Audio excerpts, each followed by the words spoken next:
You are looking at Julian's pronunciation guide, where we look at how to pronounce better some of the most mispronounced words in the world, like this other curious word. But how do you say what you're looking for today? Let's learn how to pronounce this name once and for all correctly. If you want to learn more confusing Pokemon names, stay tuned, I've got more videos for you.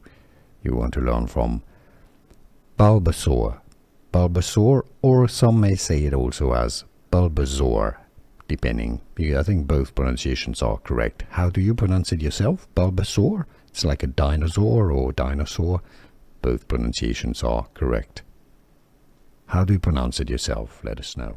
Here are more videos on how to pronounce more confusing words and names too many mispronounced. Like this video if you found it useful. I appreciate your support. I'll see you soon and thanks for watching.